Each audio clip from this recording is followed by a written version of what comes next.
please, while I get connected to the internet here.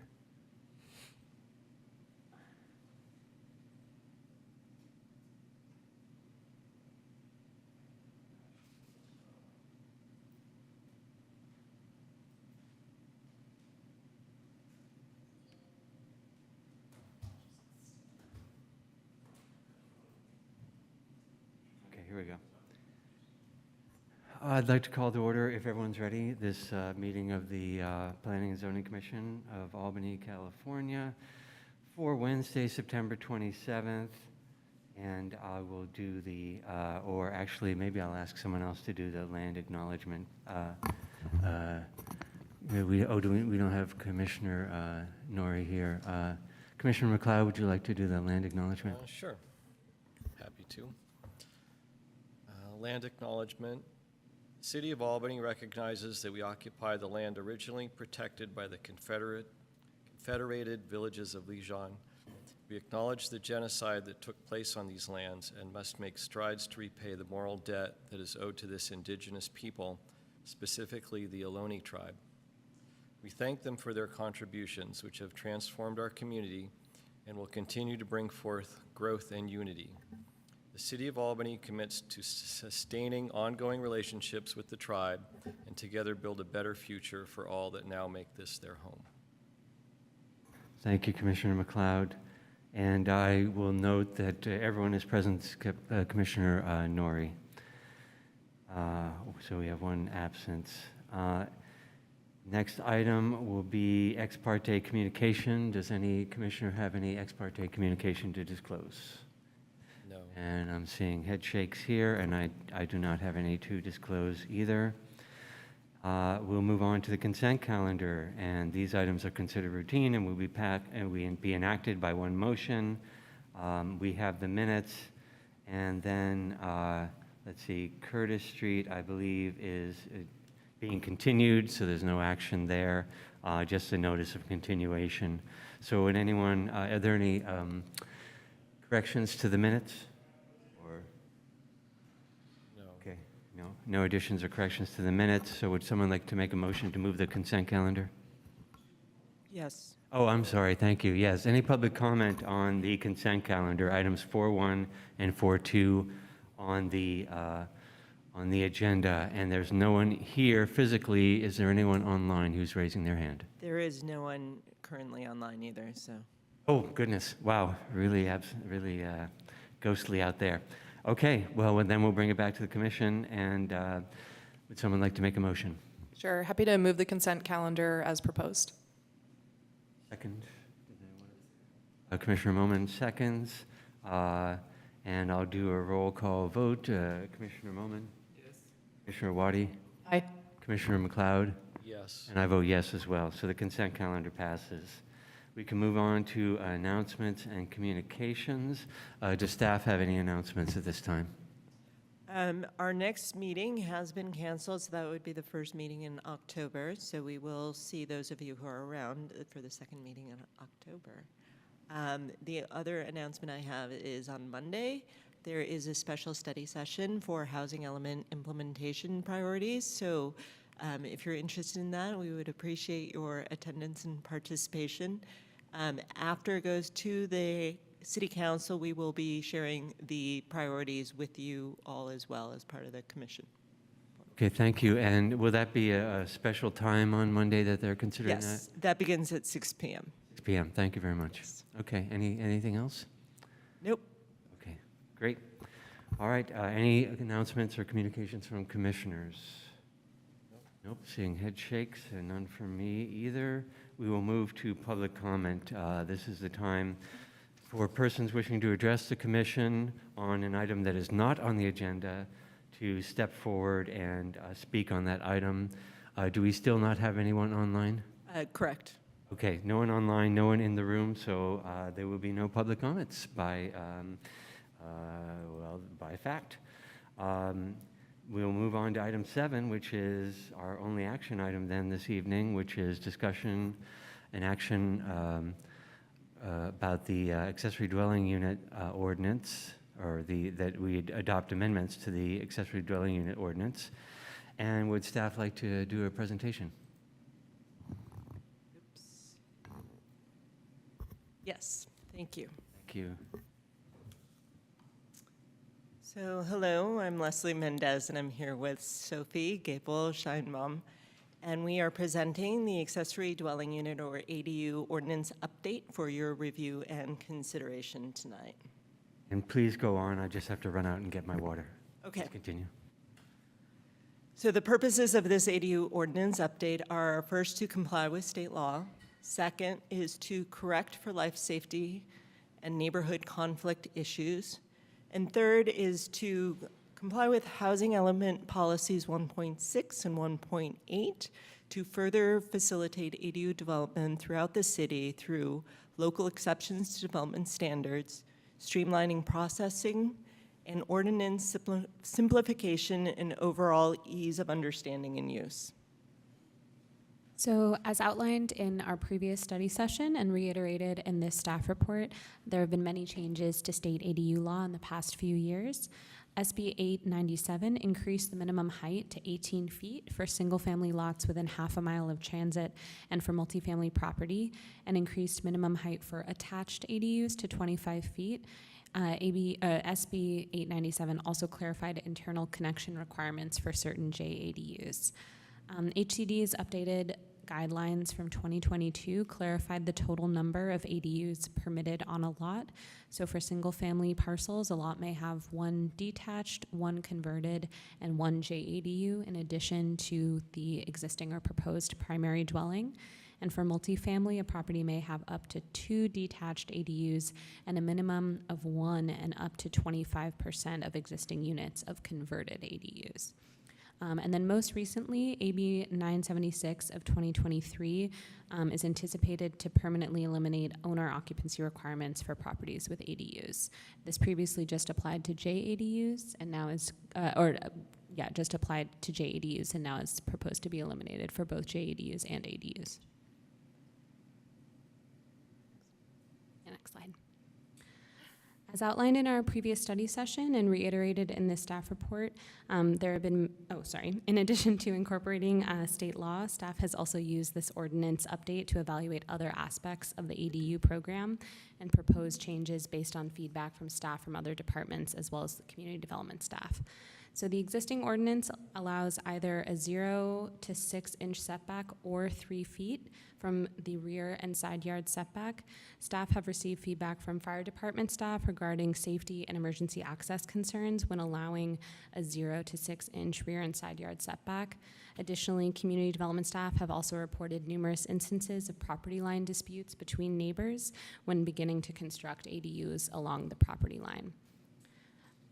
State law prevents a municipality from imposing certain development standards, including maximum lot coverage and FAR limits, if it precludes the construction of an ADU up to 800 square feet in size. So currently our process favors property owners that first max out lot coverage and FAR on the main dwelling prior to building an ADU.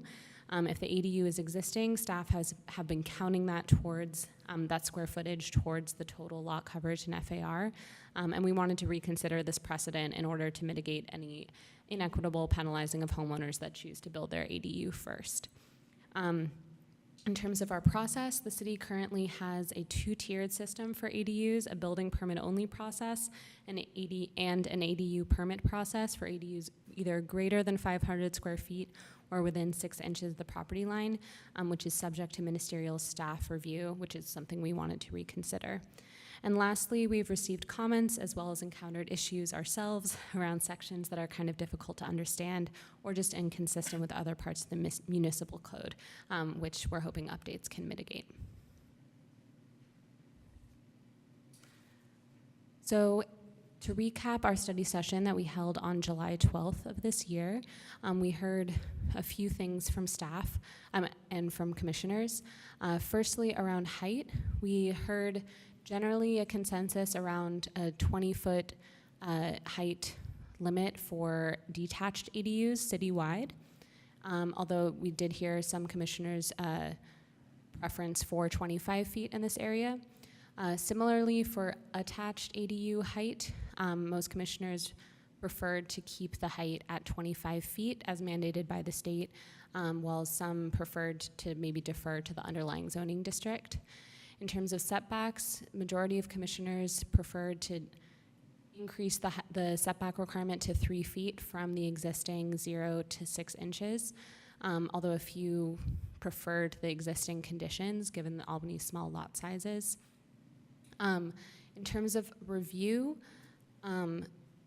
the commission requested that staff consider any applicable, if possible, objective design standards that could be incorporated into the ordinance, especially if the city is looking to remove the two-tiered process.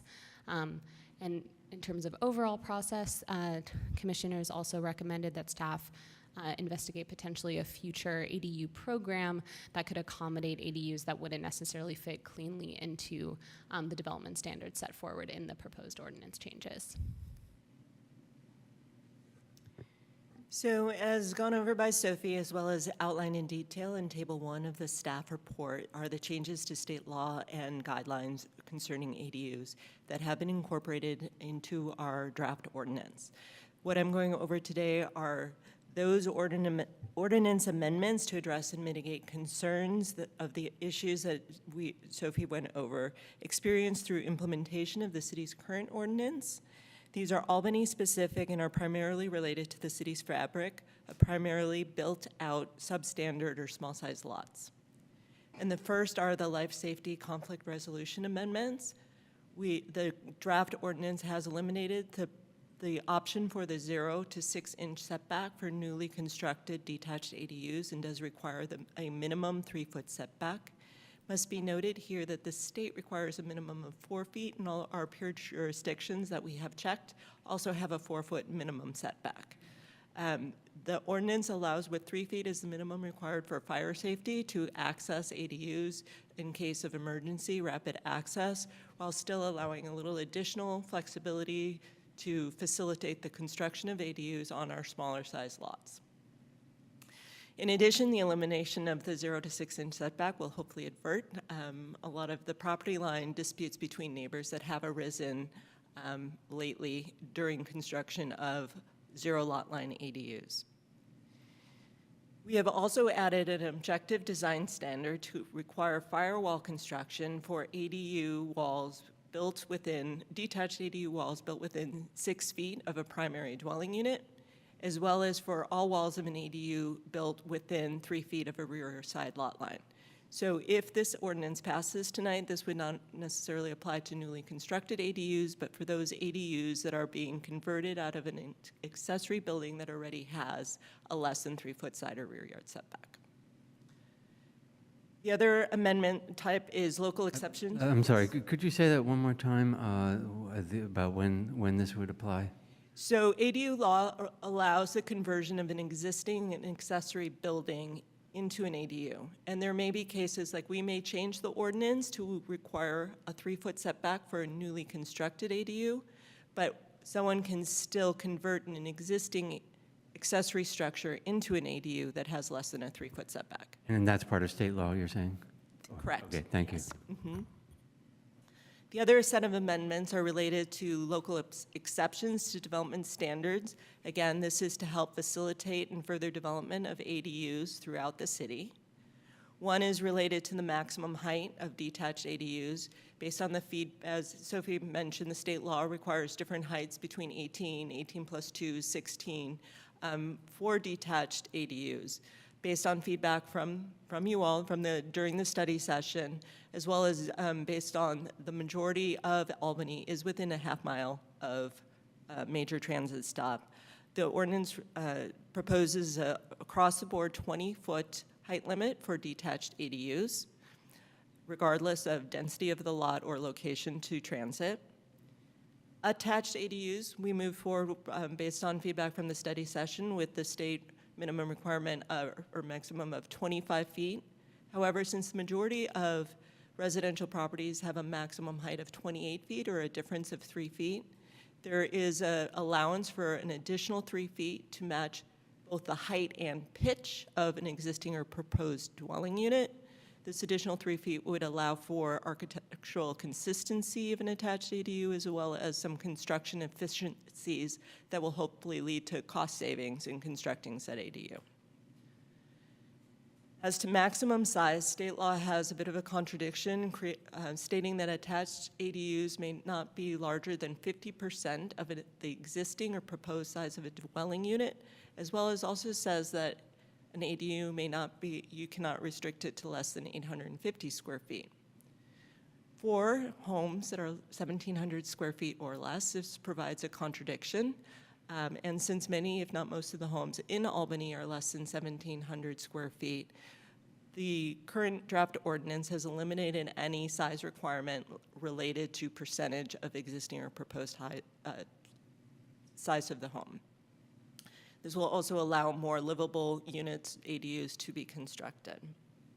And finally, as to sort of the chicken and the egg, that you can build out your lot and still construct an 800 square foot ADU, but if you built that 800 square foot ADU and came back for that addition to match that of your neighbor, you'd be told no because you're exceeding FAR. The draft ordinance has an exception of ADUs up to 800 square feet to the calculation of both FAR and lot coverage. The next set of amendments is related to process efficiency, and it eliminates the two-tiered processing so that since they're all ministerial permits, this would allow just submittal of a building permit. Compliance with development standards would happen during the building permit plan check review.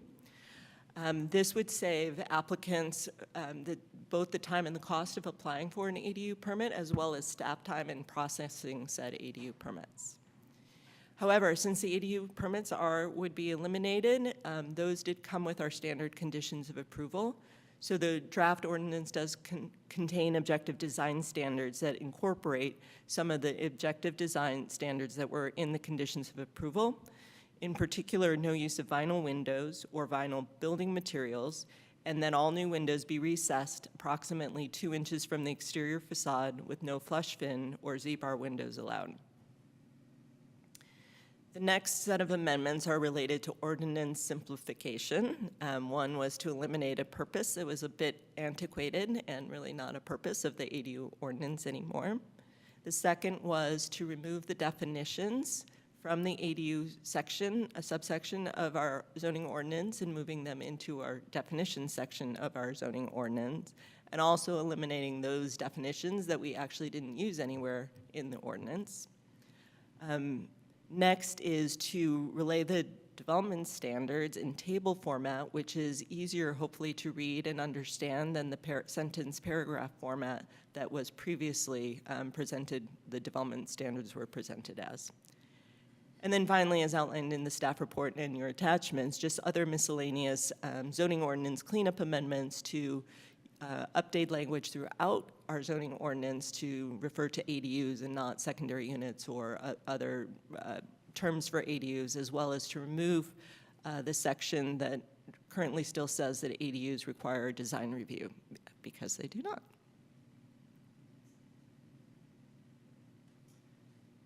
So tonight, staff does recommend that the Planning Commission discuss the ADU ordinance and recommend to City Council adoption of the ADU amendments. And upon recommendation by the Planning Commission, staff is going to submit the draft ADU ordinance to HCD, the Department of Housing and Community Development, for review and comment. And we would like to incorporate any comments to the ADU ordinance before bringing it to council for review and hopefully adoption by what we hope to be the end of this year. And with that concludes our presentation. We are here to answer any questions. Did you mention your... We also heard during our study session that there was some interest in looking at existing approved and now hopefully constructed ADU plans. So we also do have some of those available, both considered under our existing process, building permit only, and then ADU permit. So we have those available to review on the presentation if there's interest. Sorry, you have those available where? On our presentation that we can go through. Oh, okay. And has the presentation been posted to the website yet? No, Okay. we were just finishing it Yeah, but you will be posting it. Yeah, okay, great. Thank you. Okay, so it's time for questions from the commissioners, and then we'll go to public comment. So do commissioners have questions? Yes, okay. Commissioner Wadi, we'll start with you. Sure. I just had a quick question as it relates to the FAR lot coverage sort of size limitation to see if I'm understanding this right. So how I'm reading this at least is that effectively up to, let me make sure I scroll to the right tab here. Is it up to 800 square feet will basically be exempt from FAR and lot coverage? ADUs up to 800 square feet. So if you build a larger ADU, it's not like you can subtract 800 feet out of it. So what it would be, the intent, just to be clear, because I understand this might be a little confusing, is to level the playing field that if you build your ADU first or second, you still get an 800 square foot ADU, as well as being able to max out your development standards for your home and not worry about, oh, I should do the addition first because then I get the ADU. So I guess maybe my follow-up question, though, and to make sure I'm understanding this, so the maximum size, though, that we allow in Albany for ADUs is either 850 square feet for up to a one-bedroom, or if you're going to do a 2+ bedroom, it's 1,000 square feet? Correct. Is that right? Okay. What was sort of the rationale for only exempting the 800 square feet rather than just saying whatever size ADU up to that 850 or 1,000 square feet is just always exempt? That's a very good question. The rationale was to level the playing field because state law says regardless, you can have an ADU up to 800 square feet, not up to 850 square feet. So it was to level the playing field of being allowed to have an 800 square foot ADU, regardless of your current development of your lot. So if the Planning Commission wishes to, discuss that and propose alternatives, that is under your purview. But that was the rationale, to level the playing field of you are allowed an ADU up to 800 square feet. And okay, maybe my third follow-up question, just to piece it all together for me. Have you guys, based on all the ADUs that have been approved in Albany to date, have there been some where we've capped it at 800 square feet because of the various other constraints where we say, you can't otherwise do it, but you're guaranteed under state law to get 800 square feet? I'm just trying to figure out how many of the ADUs that have been built so far from sort of a keeping the rules equitable here were kind of capped out at 800 square feet versus those that are choosing to build 1,000 and, where the spread is, if you have any sense of that? I can defer to Director Bond on this as well, but I was going to say very few of the ADUs that we've processed this year have been over 800 square feet, and not because we've said that's the cap and now you have to meet the development standards. I would say the typical size is probably closer to 600 to 700 square feet. Just by market choice, it's just what they're Market choosing choice to build. And Or small lots. Small lots. Yeah. Yeah. People wanting still some rear yard space. Yeah. I agree. I can think of a couple of examples that have gone over 1,000 feet, but that's the exception to the standard. Okay. So we're basically just saying that what's guaranteed under state law is what you're getting exempted from local standards effectively. Correct. Okay, thank you. Okay, great. Commissioner Moment. Okay, I have a few questions. First of all, thank you for the great presentation. It was very clear. Your staff report was also very clear, the intent and the way you structured it. I wanted some clarifications, even though it was very clear report. So you have added new definitions for ADUs and junior ADUs in the Exhibit B, but do you think it would have been useful to include a definition for converted JDU also, converted ADU also? Because I thought there is a lot of gray area. It is not very specifically defined, at least in the revised code ordinance. I was assuming that only a garage or an accessory structure is converted into an ADU or permitted to. There are, I think, a lot of other category types of accessory structures. But then I looked at footnote number 1 under the table 14.20.08, and it mentions that when a primary residence or a part of multi-family structure can be converted into ADU, but they kind of refer to attached or detached ADU. So it kind of creates a confusion, like what basically is a converted ADU. And also because, there are lots of concessions, exemptions permitted for the converted ADU. I think, it would have been useful to define that. So I think what you're suggesting is a great suggestion. I will say that we didn't add definitions. What we did was use the existing definitions in the ordinance, but again, I think that is a great suggestion to help clarify what those terms mean when we use them and when we're not planners who have delved into this. So I think as a planning commission, if you want to recommend that addition to the draft ordinance, staff would be more than willing to add that. Okay, thank you. And then under the table 14.20.080, footnote number 4 exempts the extension of the converted ADU, from minimum setback and building separation. Is that a state law requirement? Correct, that is a state requirement. Okay, the reason I'm asking because it is not listed in the table 1 in your staff report. You have listed all the changes that state law has. Correct. That is not a new state requirement, and the state has required that municipalities allow ADUs up to 800 square feet, and certain development standards can't preclude that construction. However, I think since we did rearrange the presentation of the development standards into the table, it looks differently. So I think that's where the confusion is arising. But Okay, because previously I think it required the extension, additional portion to comply with setback requirement. I think before 2020 or 2021. I'm not sure when that particular allowing the 150 square foot. Okay. Yeah, but that hasn't been new since adoption of our ordinance. It is being presented in a different way. Okay, and so I have related question to that. If an existing garage or accessory structure adds 150 square feet, it is allowed without any setback restriction if it is necessary for ingress or egress. That means that it has to be on the same level, right?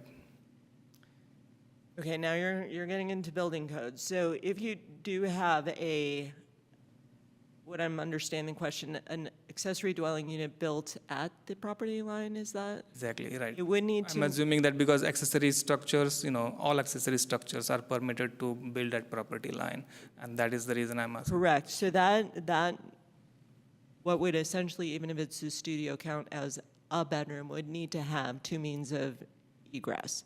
So be that probably the door and a window to that, obviously not on the property lines. But the ADU would still need to meet building and fire code requirements in construction.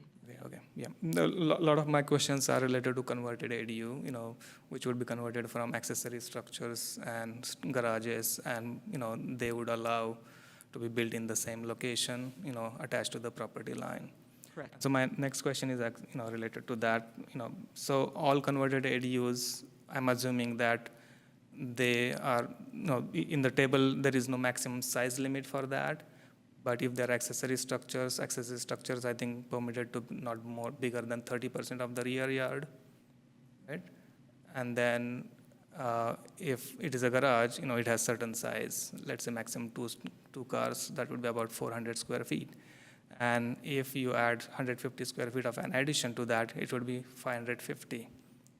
But and so with that, allowing that without any setback is fine, because that is just ground structure. But if in case someone wants to add a floor above the garage, in that case, how would you interpret the setback, requirements? Because it would be, in a way, like an accessory structure that retains the, the external limits of that. But then if they add, I think, it would be termed as a detached new construction or something. or it could be attached also. Like that is the reason I'm kind of very, confused about converted ADUs, because, most probably converted ADUs would be garages converted, and they can be detached, they can be attached, and they can be, right next to lot boundary also in most cases. And so I think, there needs to be like little more, clarity on that. Right, so if there is a conversion of a non-conforming structure to an ADU, we would allow that conversion to an ADU. However, we would not allow that nonconformity, be it a non-conforming setback, to be extended or exacerbated in any way. So in that case, we would not allow a second story within the non-conforming setback. City's policy, and instead of codifying this, once we get the ordinance approved, we will be updating our ADU handout and regulations, because sometimes it is easier to kind of interpret the policies very clearly instead of codifying. City's policy has been to allow extensions to non-conforming structures for ADUs, provided that whatever is being extended, those additions do conform with the underlying standards. So if that addition was set in, say this ordinance passes, was set in 3 feet and 3 feet and met the height limit, we have been allowing that, but not an extension of the non-conforming condition. Okay, so basically then there would be kind of a, setback, right? So ground level would be attached, abutting to the property line, and then the upper story would be set back by whatever, 3 feet or 4 feet, whatever we. Correct.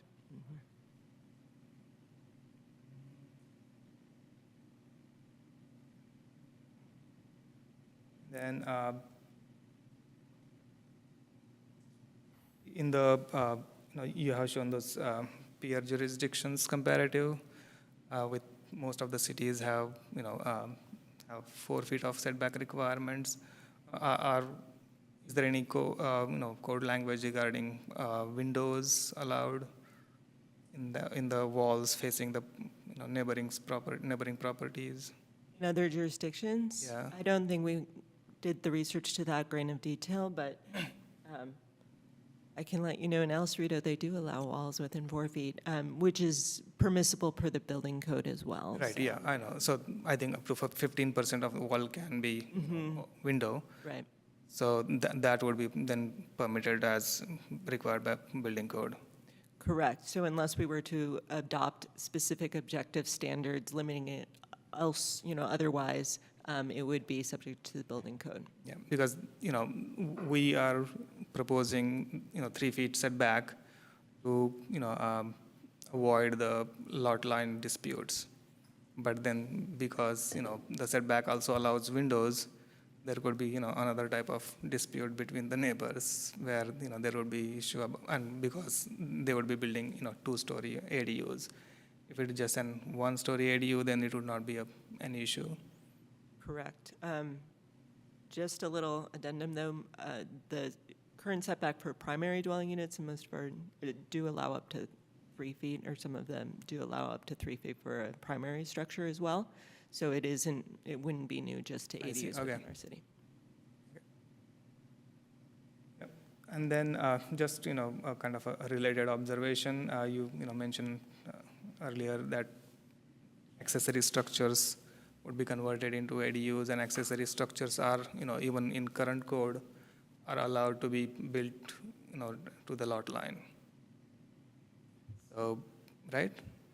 So I think I missed the actual question there. What was the question? No, I'm just like, pointing out an observation. Like Okay. accessory structures are currently allowed to be built at, 0 to 6 inches from the lot line. Correct. Yeah. And then in future, because now we are not allowing ADUs, to be built to lot line, there could be a loophole where people could get an accessory structure permitted to the lot line and then in future convert that into an ADU.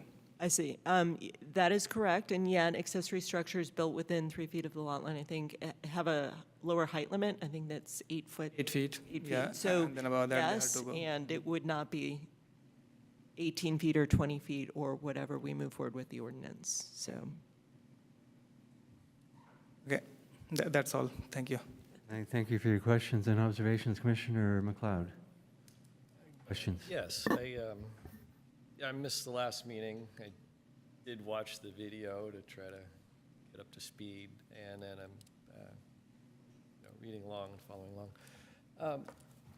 So I guess just, you're allowed a JDU and an ADU, right, two?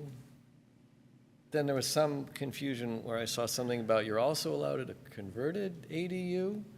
Are you allowed three things? You are allowed 3.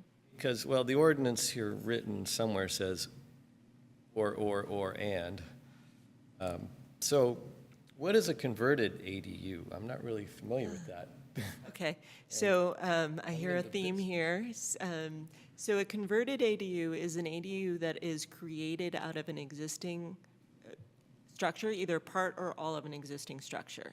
That is considered a converted ADU, as opposed to a detached, which would be a newly constructed detached ADU, or an attached is a newly constructed attached ADU. So oh, yes, I was just please. going to say the converted is typically non-residential space. For multifamily buildings, but for single family, it could be residential space. And, right, and, but it can also be a garage, either attached or detached, or a shed, or even a carport. So a conversion just means you have some existing structure, frame, and you are Meters. creating an ADU out of it, or part of it.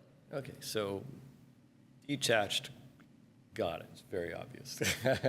Converted versus attached is a little nebulous, maybe, because it can be, There is a little nebulous, because if you do an addition at the same time that you're proposing a converted ADU, many people will say, well, that's an attached ADU. So there is some, I would say that your observation is correct.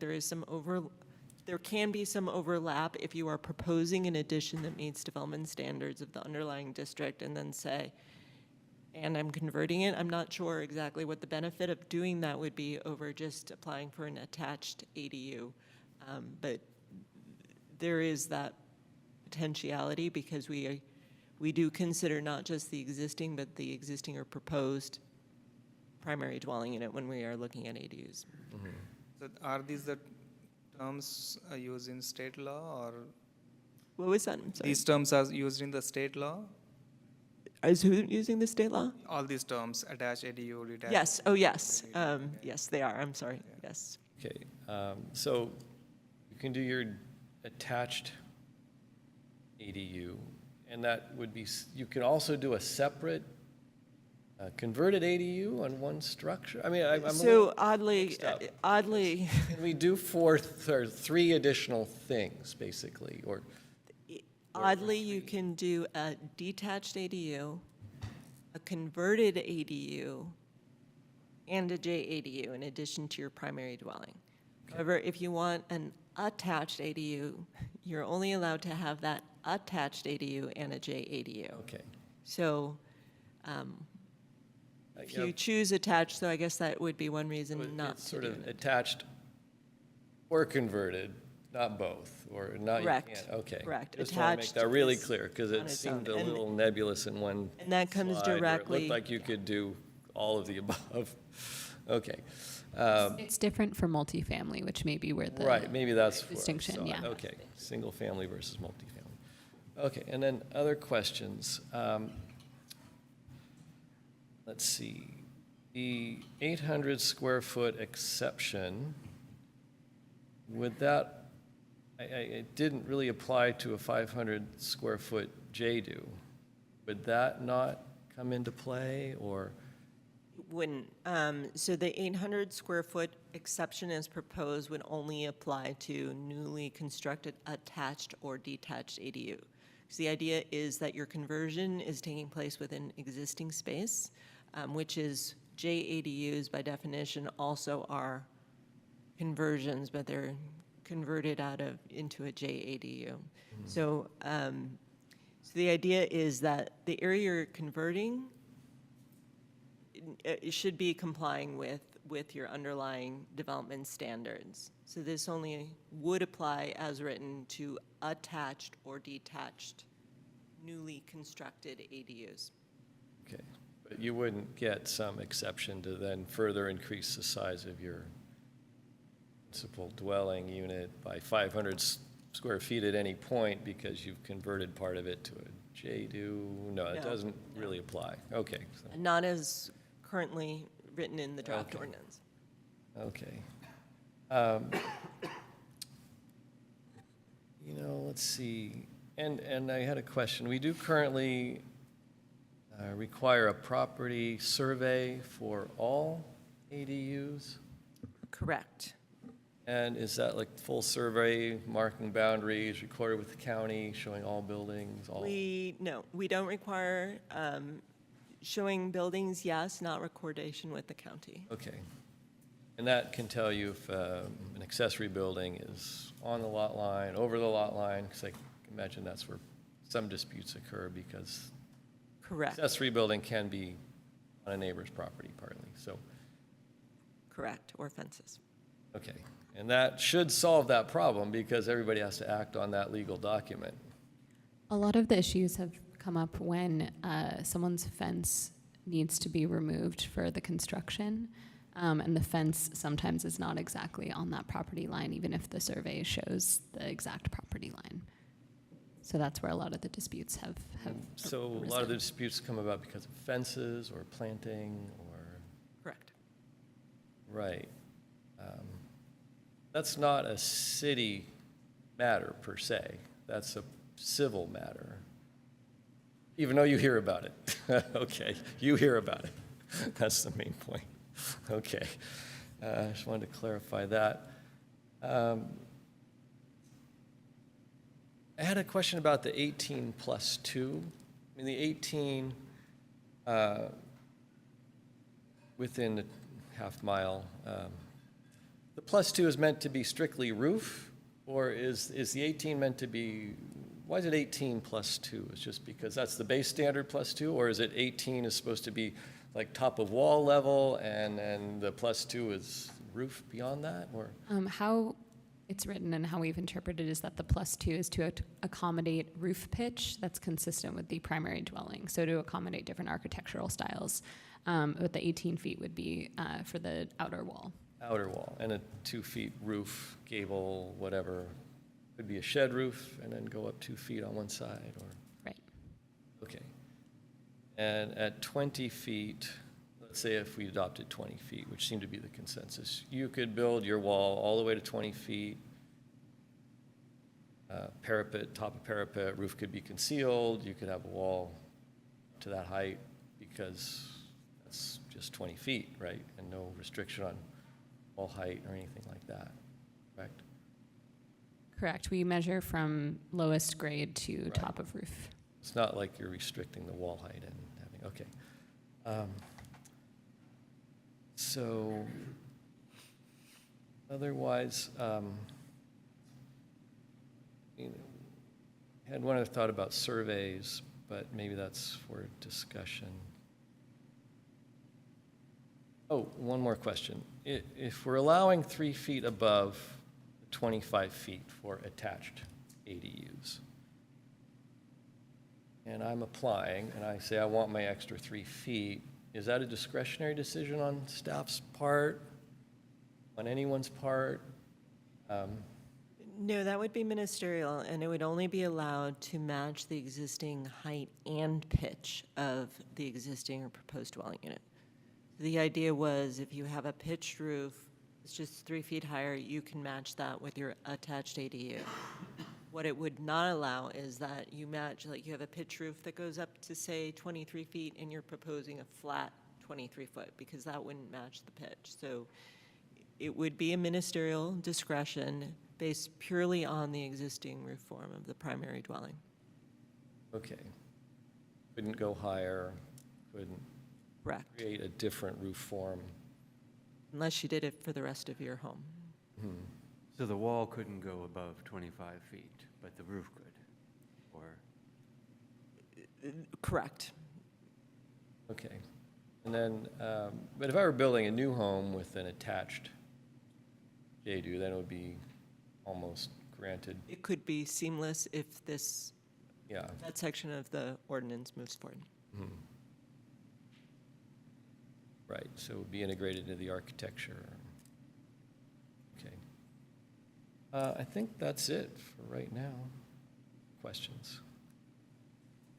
Okay, excuse me, thank you. Great questions from commissioners, and they prompted more of my own. Talking about existing accessory units or existing accessory structures, are fire-rated walls required now for those structures that are closer than 3 feet to the property line?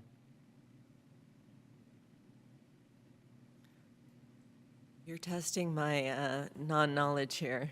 They are required, yeah. in the Okay. code, Yeah. I would say if it were new construction, it would be required, but many of the existing accessory buildings in reality, don't have 1 hour ratings. If it was a garage or something, it's just probably simple framing and some Yeah. sheathing. Sure, sure. So that's, But the reason I ask is I talked to a neighbor who built a new structure. They were required to have fire-rated walls. So is it 3 feet or less that it's required, or code do you remember? requirement. What's that? It's a building code It's a building code requirement, at 3 feet or less, or 4 feet or less, 3? requirement or less, yeah. Okay. So even if I think it is not included in the planning code, building code would require. Okay. I think we have to be careful when you're saying less, or 3 feet or less. I think 3 feet does not require, as far as I know. Yeah, within 3 feet, basically. So if Within you have 3 like- feet. If you're saying within 3 feet, anything inside of 3 feet requires firewalls. Okay. At 3 feet, I don't think you're required to have a firewall. It's a 1 hour rating, basically, from the lot line. Okay. I mean, regardless, it's not within our purview in the planning commission. It's a building code issue. Yeah, no, I'm just trying to figure out, the differences between those structures and the ADUs, so bear with me. Okay, so I just wanted to understand that. The current, what you put in the ordinance then, is it any different from what the building code requires now, or? It's my understanding that it is, because it would require that all walls for an ADU that are built with any of the walls within 3 feet would be required to be fire rated. So currently, the building code, is my understanding, only requires that wall that is less than 3 feet to be fire rated. But based on the recommendation of our emergency responders, we have put in a objective design standard that all walls of a detached ADU, if any part of it is located within 3 feet, Oh, I see. prevent, yeah, To- spread. I'm sorry, you can't Yes. say within 3 feet, because we're going at 3 feet. Again, this would be for those ADUs that are created through the conversion of an existing accessory Okay. structure. That's where this would be limited to. I thought the proposal was for a 1 hour firewall for all ADUs at 3 feet, That's what I thought too. which makes sense to me, actually, but that's I think discussion. it could be interpreted in 2 ways, like what we have written in Maybe the I'm draft. misreading it, but, I mean, if it's within 3 feet, the building code takes over and you have no say about what happens, and it gets stricter and stricter as you get to 0.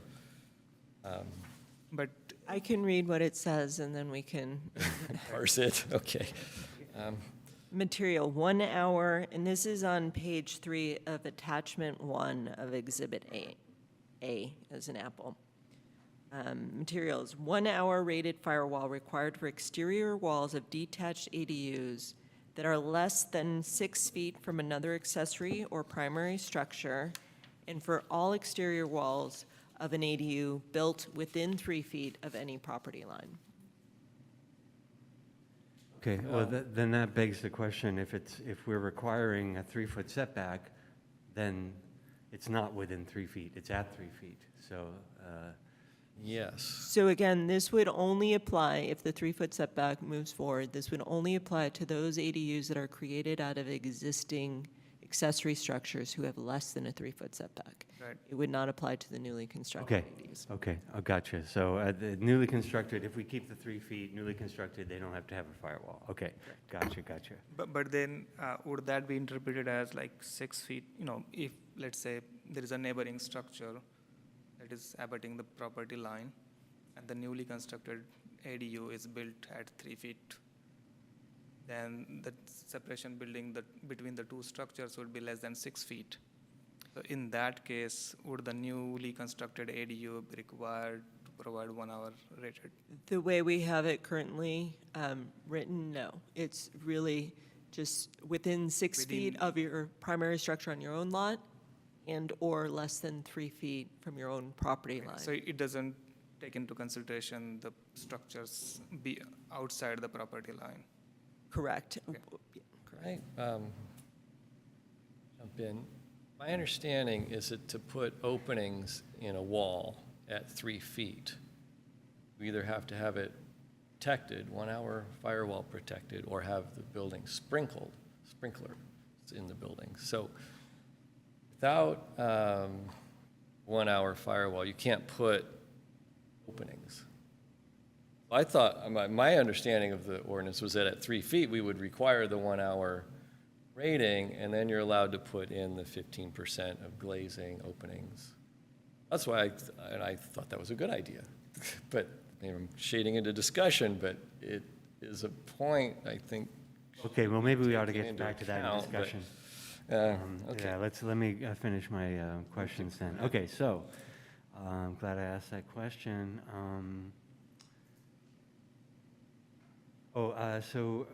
Providing this to HCD, that's required by law that we give this to HCD? Or are we doing that out of best practice? It is required once we have adopted the ordinance by council, but we, as staff, are hoping to send it prior to that in order to get any feedback before council, so we don't have to go back with any major amendments. Sure, makes sense. And then in general, when do we have to give changes to HCD? Is there any changes to our housing element or our building code we have to give to HCD, or is it only particular ones? For ADUs, it's specific to the ADU ordinance. Okay, so they require, if we're doing making any changes to our ADU ordinance, they want to see it. Okay, thank you.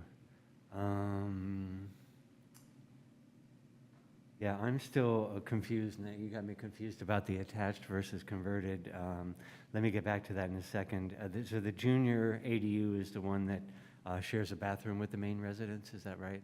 Or It may. It's the Yeah. only one that may share a bathroom with the main residence. An ADU must have its own independent bathroom sanitary facilities. yeah, okay.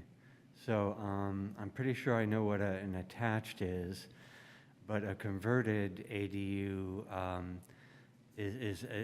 does that apply to the conversion of the space within an existing housing unit, or the conversion of another accessory structure? It applies to Both. both. Both, okay, got it. The conversion of the existing dwelling unit can be a junior ADU, or it can be an attached ADU. Or junior ADU, I guess, is an attached ADU. So junior ADUs are always converted out of existing residential space. Huh. You can convert existing residential space to create an ADU, which would be an ADU larger than 500 square feet, Okay, or an attached, which would be new new construction. construction. Okay, yeah, got it. Okay, got it. So that solves that, I think. Well, I'm probably get confused again. I think that's it for questions for now. Let's come back to some of the discussion in a minute, unless there's further questions from the commissioners. Yes, Commissioner McLeod. Well, I wanted to talk a little bit about sprinklers. As it seems like we can have side-by-side houses. One was built, remodeled, required sprinklers. House next door is almost identical, square footage, size, everything else. one ADU, detached ADU would have to have sprinklers, and the one right next door would not have to have sprinklers. And is that fair? Is that equitable? We cannot require sprinklers for new ADUs unless the primary dwelling is required to have sprinklers. And the next point is, the state does not require sprinklers for ADUs it's not a state requirement that an ADU have sprinklers if the main dwelling has sprinklers. I think they're just saying the city is allowed to do it. So it's the city that would require the sprinklers in the detached ADU. Is that correct? Correct. So it's So not a I state. think let me rephrase this and tell me if I got your question. Yeah. What the state says is that a city cannot require fire sprinklers unless they're required in the primary residence. I think what you're asking is, does the state require us to require fire sprinklers if they are? It's my understanding from the reading of it that the answer is no. That's what I thought. So I wanted to clarify that. So it's the city that puts the requirement for the sprinklers on the detached ADU if the main structure has already got sprinklers. Correct. Okay. Okay. I have one related question about that, sorry. So I think the city requires sprinklers if there is a modification of a house that covers more than 50% of the actual area. Is that correct? Yes, you're correct. So, yeah, so in that case, if someone converts a part of their house, let's say junior ADU or an ADU, and if it is more than, it is, let's say 50% or more than 50%, if there are, would then, they be required to provide sprinklers? I would say the answer would be yes then. Okay. Okay, so there is no blanket exemption to ADUs on that. Okay. And then one more related question to survey. I think I had read the existing code, which required a foundation form work to be certified by a surveyor if the accessory structure or an ADU is built to the lot line. Was that enforced, or because I'm curious, you have described the lot line disputes and things like that, but then city required a surveyor's certification of correct location of foundation form work before the construction starts of an ADU. Did that, despite that, were there property line disputes? Yes, so the thing with the property line disputes is that the property line is where the property line is, right? Regardless of where the fence is. It's just when you get the survey and when you're proposing to build that ADU at your property line, which you currently have the right to do once you get your ADU permit, it has just caused a little bit of distress if, the neighbor wrongly, but not erroneously thinks that's part of their property, and maybe they just built a new fence or have their favorite bush there or whatever it is. And so this won't change by allowing or requiring the 3 feet. That doesn't change where the property line or where the fence is on someone else's property. But what it does do is perhaps preserves the existence of the fence and or the tree or, the swing set. So it doesn't change the actual property line location or perhaps dispute over it, but what it does is what we're hoping will avert kind of the need to remove said improvements to construct the ADU. And of course, the initial and the main impetus for the 3 feet is really emergency response. So I just Agree, yeah. want to refocus that. Okay, thank you. Okay, done with questions, it looks like. So we'll move on to public comment, if there is any. There's, again, still no one in the room here. Is there anyone online? There is, and if you'd like to speak on this matter, please use the raise the hand icon at the bottom of the screen.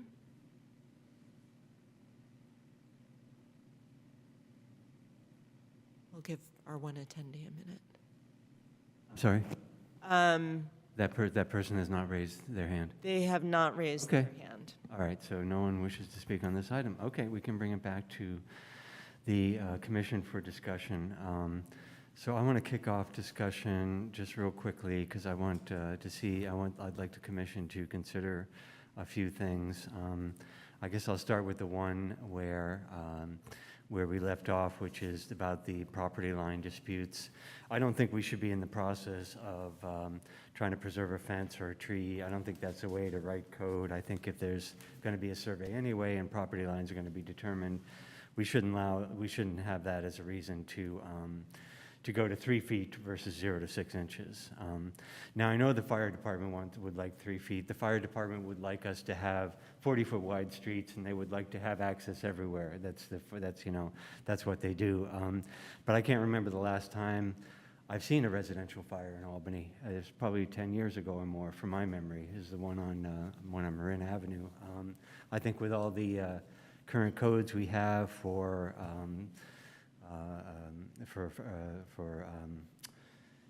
fire detectors, for smoke detectors, and even sprinkler systems, where we go beyond what other jurisdictions do. I just don't think that's also a very good argument for going to 3 feet. What struck me as I read through the ordinance is lots of references to how constrained our properties are, and then we know we have lots of 25 by 100 lots. So if we have that constraint, and we don't have a constraint on additional accessory buildings, which can be built to lot line, why would we put the constraint on ADUs to be back, to have a setback of 3 feet? So I would really still like to push us to consider the 0 to 6 inch option for building ADUs.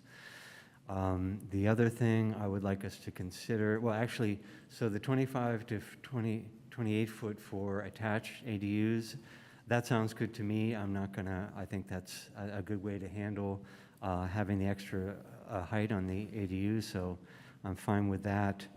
The other thing I'd like to reconsider is 25 feet instead of 20 feet for detached ADU roof limit.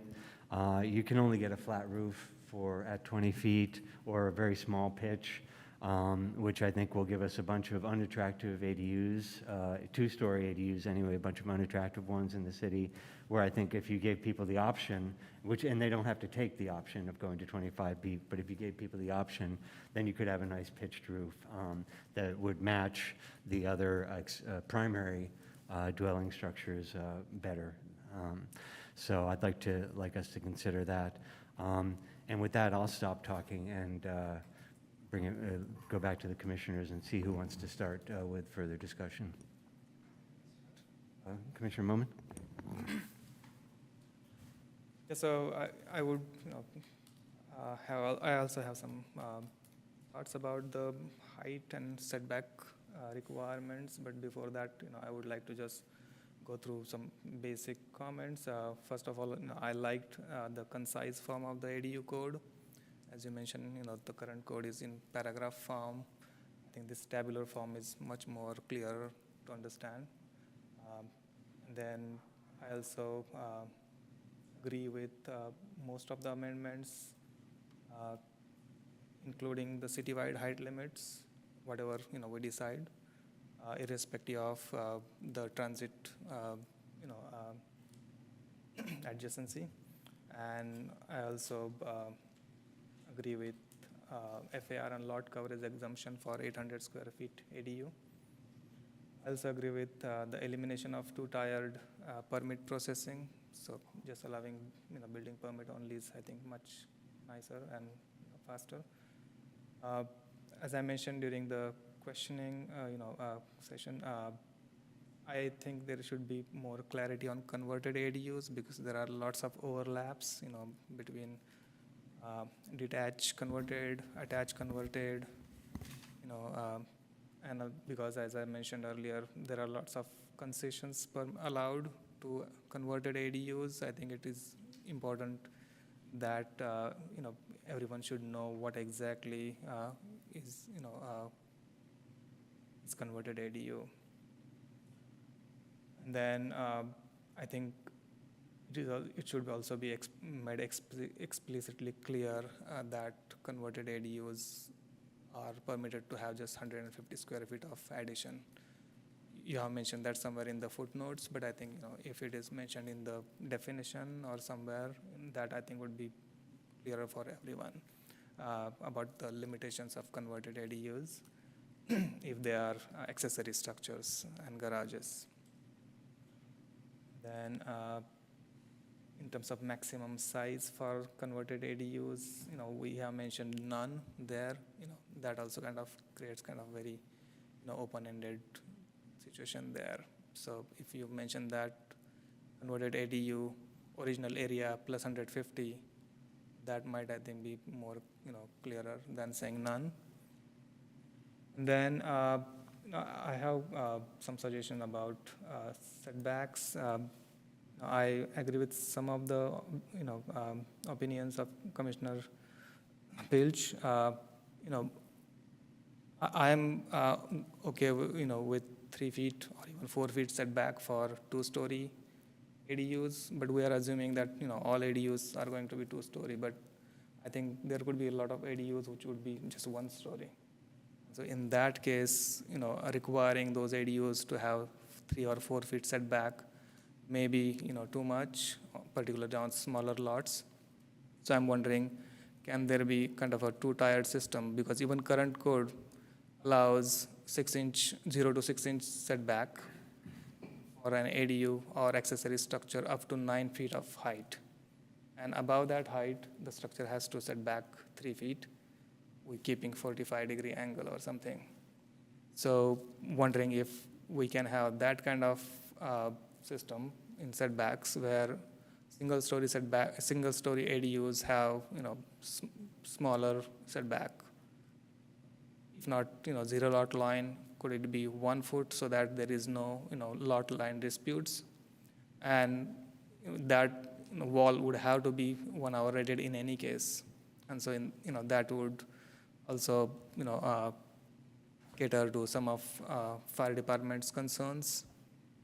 So in that way, single-story structures would be easier to build. If someone wants to build a smaller ADU, just 1 story, not have expensive double-story ADU, that would be simpler for them because that would save a lot of their useful lot area. And in terms of objective design standards regarding 1 hour rated exterior wall, it is, I think, included in building code anyway. But if we are specifying that in the planning code, I think it is more relevant to the converted ADUs than newly constructed detached. But our code specifically mentioned detached ADUs. Instead of that, we should say converted detached ADUs in the language of the code on objective design standards item 2B.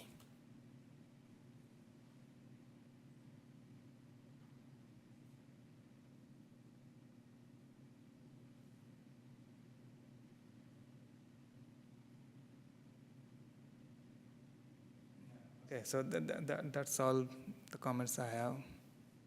Thank you. Thank you, Commissioner. Commissioner Waddick, did you want to go next? Sure, I'm happy to. I generally support the ordinance as proposed. I wasn't sure where I was going to land on the FAR lot coverage, just as it relates to sort of my prompting questions at the beginning of up to the 850 versus and 1,000 square feet. But I think I understand that this is just to keep it sort of simple and straightforward of saying you get a, whatever is allowed to be exempt or sort of guaranteed in state law, you're allowed to exempt from your local regulations as it relates to those. So I'm supportive of that. And I'm supportive of the 3-foot side setback for a couple reasons. Albany requires side setbacks for the primary house at the street. So I don't, I think if we had 0 lot line requirements for new construction, generally speaking, I think that could be a different issue, but we don't.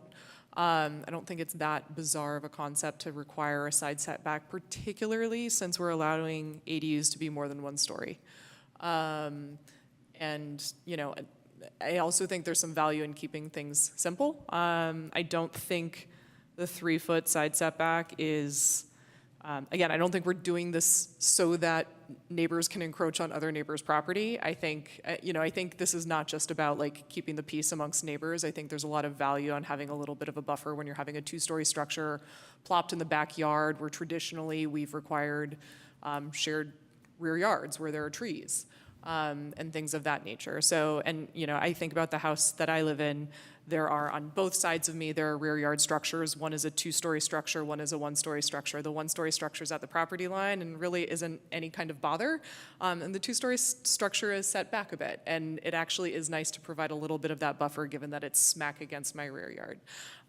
So I think given that, I'm supportive of it. Also knowing that if there is a unique situation where following that 3-foot side setback, can't build an 800 square foot ADU, state law requires that we allow for them to encroach on the setbacks, right? I believe that's my understanding, but you have to waive local setbacks if those setbacks preclude construction of an 800 square foot ADU. So we kind of know from the get that everyone's going to be able to build up to an 800 square foot ADU while applying these setbacks. And so this isn't precluding construction of ADUs. And I think that's the punchline. I think we all here are really supportive of people being able to build ADUs. The size limits are fairly constrained. They are 1,000 square feet or less. So somebody's always going to be able to build that 800 square foot ADU.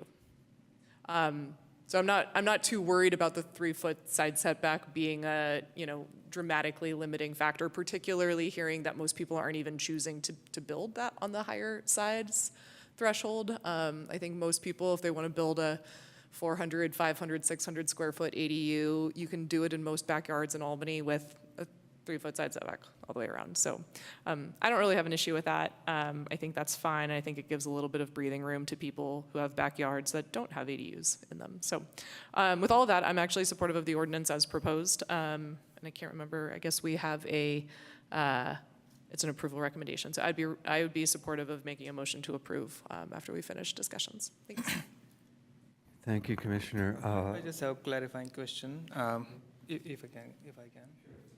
So you mentioned that the setbacks, if they preclude construction of an 800 square feet of ADU, the setbacks don't apply.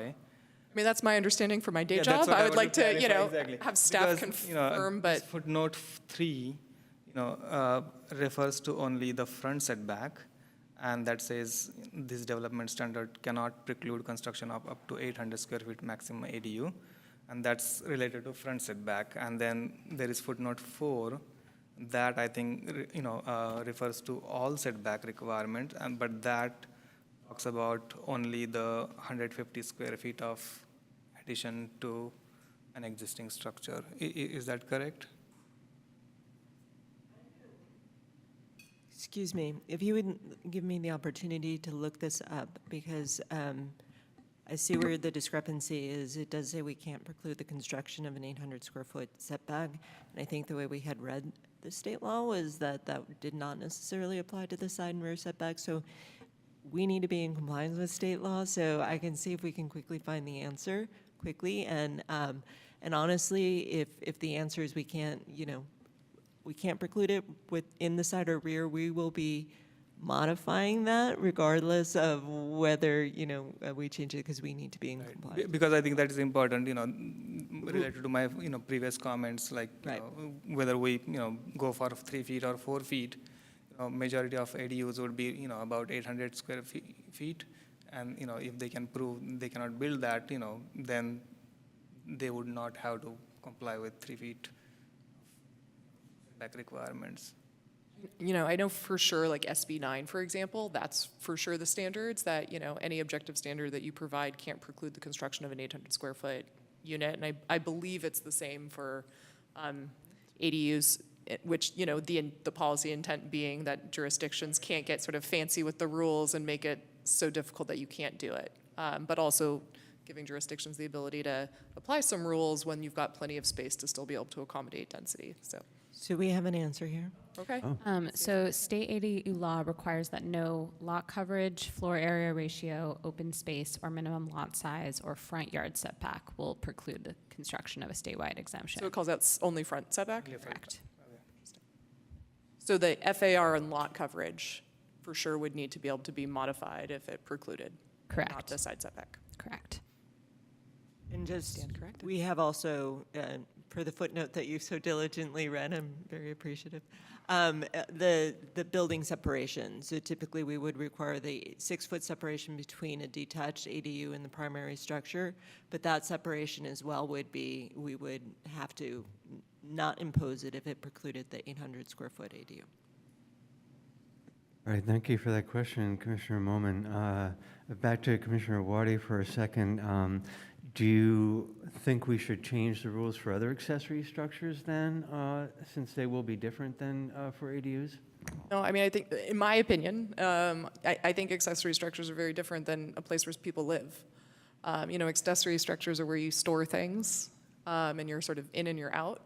They're not constantly being used. No one's turning on music. No one's having guests over. No one's opening their windows. Like, there are different livability impacts. I don't think it's just about it. But again, accessory structures are typically I don't know what the exemption is in Albany, like 100 square feet, typically like a 1-story type of shed, or, most of the time a 1-story garage type thing. I mean, they're 1-story, and I do think it's really different. The fact that the ADU ordinance is a 2-story, allows for 2-story is a different piece, All right. in my opinion, again. Sure.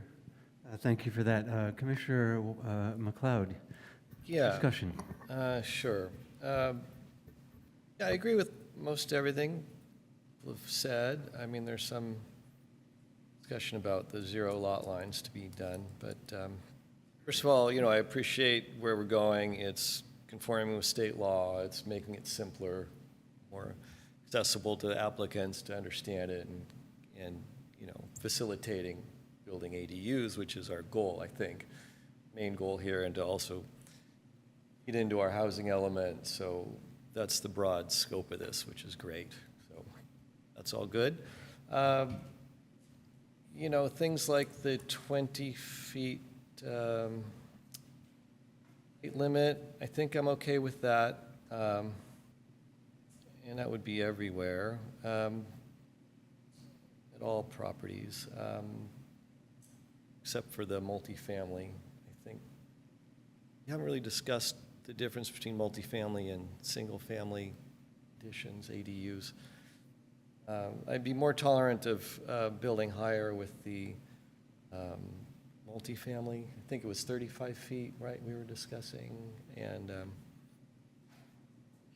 I would be comfortable going higher. The 25-foot rule I'm fine with, matching roof pitches. Not going higher than the existing building makes a lot of sense. I don't think we want to just say 28 feet, and then you end up with the separate little add-on that's bigger and taller. Doesn't make sense to me. And if it matches roof pitches, that seems fine. Let's see.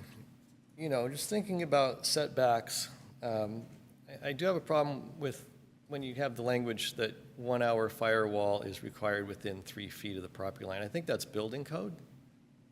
I don't think that should be in this ordinance, or this, it shouldn't be here because it's governed by building code. And as you get closer and closer, that requirement increases. So it's been a while. I mean, I worked on a building in San Francisco, and we had to do we had a 0 lot line, we're right on the edge, and we had to do a 2-hour firewall. So if you're saying 1 hour is required and you get to the property line and you need 2 hours, then it's contradictory and confusing, and building code governs anyway. So where I would go back would be to the 3-foot line, and that's actually what I thought it was going to be the 1-hour firewall at the 3-foot line. I'm thinking that's great because then you're allowed your openings at 3 feet, 15%. And that way people don't have to have any confusion with their architects or builders about, okay, well, how do I get windows in this thing? They're going to apply with normal building code, not have protected walls, and if they don't have sprinklers, then you're not allowed any openings at 3 feet. So my recommendation would be to require the 1-hour firewall at 3 feet. And that way, people are automatically allowed to put windows in it at 3 feet. And I have to say I am ambivalent about zero lot lines for a lot of reasons. Partly the disputes, but not really. Those have to work themselves out, and those are civil, legal problems, and hopefully neighbors could do it. It's a difficult thing to build on a zero lot line. Very difficult, especially if there's already a structure there. You basically have to waterproof it, put your fire cladding on the outside, tilt it up, put it in place. If you're doing 2 stories, stack it up blindly and hope to God it doesn't leak, you know? And then if there are 2 narrow buildings next to each other, there can be debris in there. That can be its fire hazard if there's debris. San Francisco, they put metal flashing over those gaps to prevent that. The other reason I don't like zero lot lines is that you're not allowed to put any windows in those walls. And then you're faced with also a situation where with the bedroom, you are required to have an egress window. So that really kind of constrains your design possibilities for that structure and how you put bedrooms. So, you know, on the one hand, maybe it could be, people could choose to take those risks and design around that. Maybe it's a choice that could allow people, but I'm very ambivalent about it, and personally, I wouldn't want to build that way. And then also thinking about it from a property standpoint is that you could literally build from corner to corner right on the property line across the back lot, right? And that provides no relief for any kind of view corridor, no relief for daylight coming through. You know, and at least with the 3-foot setback, you would have 6 feet between two ADUs at the property line. So I'm very ambivalent. On the one hand, I want to encourage housing, and I want to facilitate housing, but kind of from a design and aesthetic point of view and a practical construction point of view, I don't like it. I don't like the zero lot lines.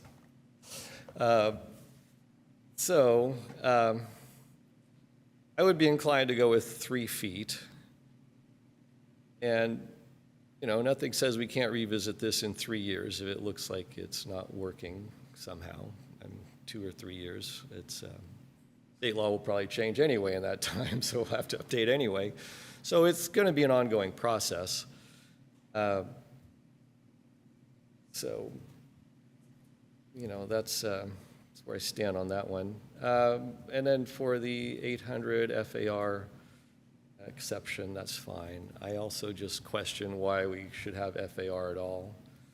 I work in a lot of jurisdictions where there's no FAR for single-family zoning, and the setbacks, height limit, and footprint, allowable footprint defines the size of the building. You're allowed to put whatever you want to fit in that box is fine. And I don't see why we don't do that here.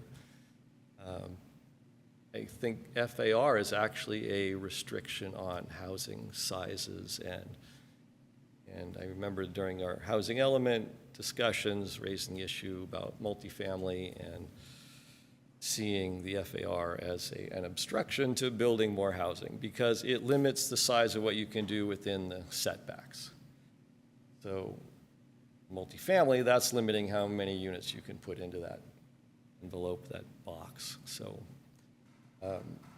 I would also propose, and we're probably not going to do it tonight, but I would propose reviewing the FAR and eliminating it from our discussion of all these single-family homes. And, you know, we could discuss what the impacts of that would be, but I think it would simplify things also. So that's it for now. Okay, to summarize, it sounds like you're good with as written, good with the ordinance as written. Oh, one more point, if I may.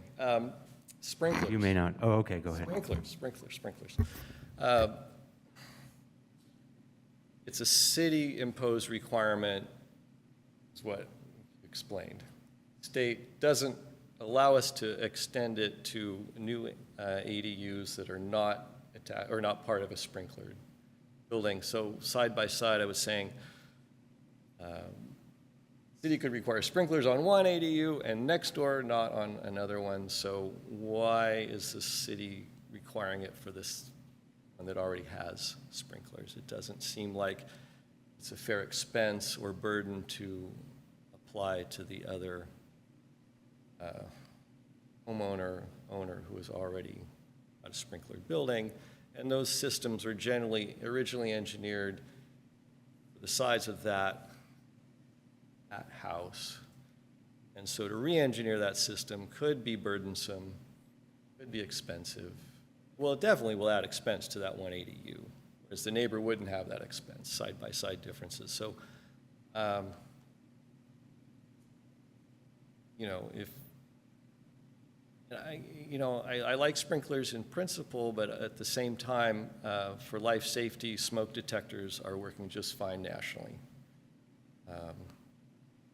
in most jurisdictions. So, you know, sprinklers are required in new construction, not for ADUs that are new construction, but only if they're new construction. So I don't know, I think there's some sort of conflict there, or some sort of... To summarize, you'd like to remove it from the ordinance? Or I'd like to hear what people think, or maybe Okay. what staff thinks. Okay, my Or understanding... what the fire marshal thinks, I don't know. Well, It's a little late to bring this up, but My understanding, this process. I'm glad to let staff talk to this as well. My understanding is it did come from the fire department. The fire department pushed heavily to require sprinklers in new construction. So I don't know if staff wants to add anything to that. Honestly, for the fire sprinkler, we kind of took it out of how I do believe most jurisdictions are interpreting state law. And I think the question that you all brought up tonight about whether that was discretionary or not is actually one that I hadn't thought of. So I don't know if the city of Albany thought of it. That said, so we didn't actually bring that up with the fire marshal, but I can tell you unequivocally that he will be, fire would be very loath to remove any kind of life safety elements for these ADUs. And again, remember that the push behind that is not to be difficult, but it really is concern for life and safety. So I hear you, and so I'm not giving my opinion, but I can tell you unequivocally that the fire department would pose a lot of resistance to modifying that. Okay, I could just add, if I may, just kind of their approach to putting out a fire. They need to get all the way around the structure that's on fire. And if it's in a corner, that involves going into neighboring houses. Usually these things happen in the middle of the night, and then you're tearing down fences or jumping over fences, that kind of thing. So it's a much quicker response if they can get in there and get a hose all the way around the structure that's on fire. You know, with respect to sprinklers, the planning manager is absolutely right. They see this as the single most significant safety measure that they can impose, and I would imagine the fire chief would be, in whatever form this takes to the city council, he would very passionately address the council about the importance of keeping fire sprinklers in these ADUs. We have had fires in the ADUs. I don't keep track of these things, but I can think of a couple offhand. Haven't been big fires, but they do have incidents where they need to get back there. And so it's difficult. The third thing I would mention about the fire safety of ADUs is they're usually back in the corner, so a passerby doesn't see a structure on fire the way you might if it's a single-family home where you see smoke coming out or something like that. Again, late at night, if it's not being occupied, hopefully the fire alarm systems will wake somebody up, but it doesn't always. So anyhow, I think they're very passionate about it. What we're putting in here is conveying their passion in fire prevention in a city that's challenging to get into some of these structures and put out a fire quickly. Okay. I will not object to it. Well, so, but I think you Or had even question it then. I think you had a good point with regard to equity, right? It's like why, side by it's pretty side, arbitrary One that neighbor one has new to- ADU will have it and one won't. Yeah, well, it is imposing a cost. Yeah. And a significant cost, pretty significant. I mean, it's not cheap to do these things, so. Yeah, I mean, Maybe if I can just add in, I mean, I understand sort of the discrepancy there, but the discrepancy is because state law forces us to that discrepancy. Like, our options are either require it nowhere or require it in the situation where the front house has one. So Yeah. we can't mandate that every ADU has sprinklers. We can only require sprinklers in ADUs when there's a front building with one. So if we're concerned about sort of life safety for these rear structures, regardless of what's going on in the front, this is our one tool to bring some fire safety measures. So like, state law could change and say we are allowed to provide it everywhere, in which case we could have the conversation of saying, well, now we want it to be equitable, we want them all to, but right now we just don't have that option. Well, if I could just make one more point, what percentage of ADUs are required to have sprinklers in Albany then? The front house sprinklered? 5%? 1%? We're not looking, our office passes that on to the fire department, It's so the we don't building really cross department it. that decides, or it sees all that, yeah. But it's a small percentage, I think. So, just raising the point. You know, we've been requiring fire sprinklers in the city for, I think, over 20 years now, maybe 25 years. So there's a fair number of homes that have gotten remodeled, a significant remodel. They all have fire sprinklers. I feel like most of the projects that we see that are like big remodels end up having that as a Everything that you condition of see is, approval, you know? So, We see 20 a year, 10 a year, I don't know, that are big enough. But you could, Anyway, it just seems like it should be more, I mean, maybe the problem is maybe state law, because I would prefer to see them all sprinklered if it were the case. I will say the fire department engages with people on this, and I know they have worked with applicants to try to make this workable. And, you know, they adjust the number of sprinkler heads that might be required in a unit to get the water pressure. I know in a couple of cases where maybe ideally they have 3 or 4 sprinkler heads, but they didn't have the pressure for it, so okay, we'll live with 2, so you don't have to upgrade your whole water system. It's still an expense, no question about it. It's more plumbing work in the ADU. But they're trying to be, in their application of the code, they're trying to be reasonable when they can. Okay, fair enough. so just to clarify, it's state law that requires us to require sprinklers in the ADU if the main dwelling has it. Is that correct? Oh, No. Yes, it's state law that allows us to require, and so this ordinance is requiring it.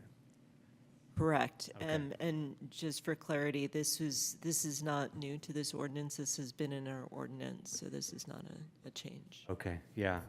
I guess I'm not in favor of that, yeah, but I guess you're saying that you're okay with it. Yeah. Okay, but again, it's not one of the proposed amendments. So No. we would be changing existing code, not critiquing the proposal. Yeah. fair enough, but I'll state my objection since you brought it up. Okay, are you, thank you. So, back to me, I haven't had a chance to thank you for this work and for making things clearer and for your knowledge of state law. Let's see, start with a question that I forgot before. With regard to you mentioned the 2-tier systems for doing the approval for a permit. Yeah, it sounds like making that consistent is better. And were you saying that previously you didn't apply objective design standards to some of the applications, or is that true? Is that what you were saying with the 2-tier system? Correct. So those that received the planning, the second tier that required the ADU permit did come with our standard conditions of approval that do have those objective design standards. Those that were in the other tier and just went straight to building permit, did not have those attached conditions, so Okay. those standards didn't apply. So this would apply what we're applying to all development in the city, just to ADUs. Yeah, okay, so you're making it consistent. You will apply them to all the projects that come forward, so that's great. Good to hear. I think Commissioner Moment's comments about various clarifications are good. I would love to see those made. it seems like we don't have the votes to change the setback requirements, so it looks like we're gonna have to stick with the 3 feet. It's better than 4 feet.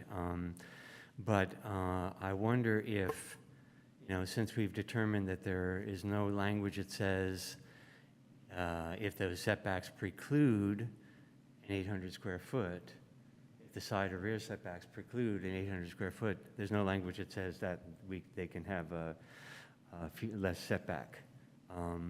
So I would be in favor of including that, at least, so we can not preclude the building of 800 square foot ADU if someone wants to. So I guess that's the only change that I would propose at this point. I do agree that with the Commissioner McLeod's comments about FAR, I would love to see it mostly go away, but I don't think that's in the scope of what we're doing here tonight. But I'll just note that. I don't think, just to address some of the comments about the zero lot line, I do appreciate the comments about access and air and windows and sight lines, but I do also feel that we are constrained, and that's why I was pushing for the zero lot lines. I don't think that because building at zero lot lines is more difficult, that's a reason to preclude it, because that's a choice that the owner and the builder can make. So with that, I would say that I would ask if we want to include, if any of the commissioners want to include a provision that says, we can go to less than 3 feet setback if it precludes an 800 square foot ADU. Maybe with that, staff, do you guys see or have concerns with that amendment? Staff still retains the concerns regarding life safety. And again, the 3-foot setback is the minimum really to get around the building. So that is really where this is driven from. We brought up other issues of window and property disputes, but really it is the life and safety of inhabitants, and this doesn't even go to fire sprinklers. So staff would have to confer, but I think staff would have a hard time supporting that. With that, I would rather just leave it as is for now. And again, I think maybe just like the one last piece I'll add to this, to your point earlier, ADU law does seem to be changing every year.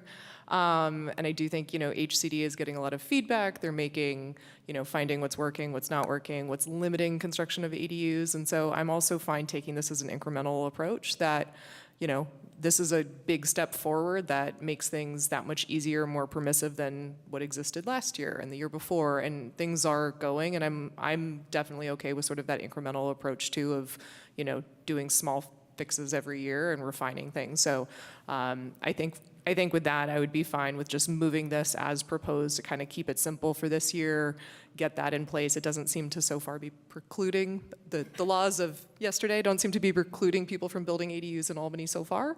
And so hopefully this opens up a little bit more capacity to do so, and we can reassess next year. So with that, I'm kind of supportive of just moving it forward as is, full circle.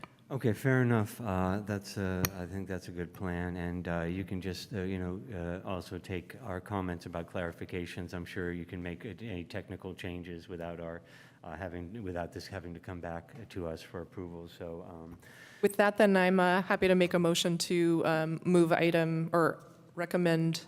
Let's get this language right. Approve resolution 2023-04 to the City Council adopting the ADU ordinance as proposed with those technical corrections that were mentioned. do I have a second? I will second. And Commissioner Moman seconds. Okay. Yeah, can I just make, the Yes, technical correction? discussion before we vote. Yes. Yeah, just the 3 feet firewall thing. I recommend either we don't have it or we apply it to the actual 3-foot line. So I don't know if that could be,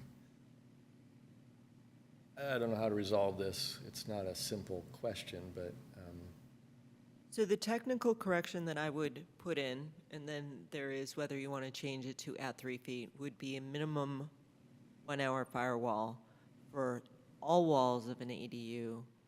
If any, I mean, it's written, but it would be minimum 1 hour firewall instead of firewall, 1 hour. So the idea is that it would apply to all exterior walls of an ADU, not just that wall closer to 3 feet. So that would be the technical correction that I would make without any additional amendments to the motion. So if you wanted to have a friendly amendment or suggestion of to include at 3 feet, that wouldn't be part of the technical amendment that staff will be making. I mean, I'm fine with the motion as is, knowing that the building code is the building code. We're not lessening the building code, and we're just making it really clear, especially for conversion of existing structures in particular. I would argue that probably don't have firewalls in them, that we're saying, hey, if you're going to make this habitable and you're within, at the property line, beef up the walls for fire protection, right? That's the punchline. I think it should be, my understanding is more than 1 hour at the property line. But that's still allowed as proposed here. We're just saying that no matter what, it'll be additive, so if there's any skirting the building code, any clever way around requiring fire protection, we're saying no matter what, you have to at least do that. But the Right. building code will always prevail. Building code, regardless. Yeah, follow the building code no matter what. And if there's we all know that people sometimes try to find loopholes to the building code. And so we're just sort of belt and suspendering that if somebody tries to find a loophole to doing fire protection, you can't in this situation, right? But we're not going to require a 1 hour firewall at 3 feet. It's not. Not as currently written. 2 feet, 11 inches, and Yeah, okay, so. 9/10. I think people have to understand, and it's in the building code as well, that you have to either have a protected firewall at 3 feet or sprinklers to have windows in those walls. So I think So just maybe that should be noted somewhere. Right, so just for clarification, this standard would apply to all exterior walls of the ADU if any part of it was within 3 feet, not just that wall within 3 feet. So it's the building code plus what you just said. Plus a wraparound for the whole ADU. Yeah, well, I just And want I to think it should be made clear that it applies to the existing walls also of converted ADU. I'm sorry, I missed the, It should apply to the existing walls of the converted ADUs, that is, I think, more critical than. it would, newly yes. constructed So ADU. those walls would need to be That they will have to, add. beefed up or what have you. Okay. Are you good? Let's go for it. Okay. We have a motion and a second. Any further discussion before we vote? Okay, I'll start from over here. Commissioner McLeod, I'll vote yes. Commissioner Moman, Yes. Commissioner Wadi, Yes. and I vote yes as well. So that passes unanimously. Thank you very much for the work, and thank you for the discussion, everyone. We got there eventually. Was there a second on that? I just want to make sure. Moment. Okay, great. Moment, yes. Okay, let me get back to my agenda, although I think that's probably it for the meeting. That was our only, no new business. Next meeting is going to be The 25th. 25th, not October 11th, but we'll skip one and go to the October 25th. And with that, unless there's anything else, we are adjourned. Thank you, everybody. Thank you.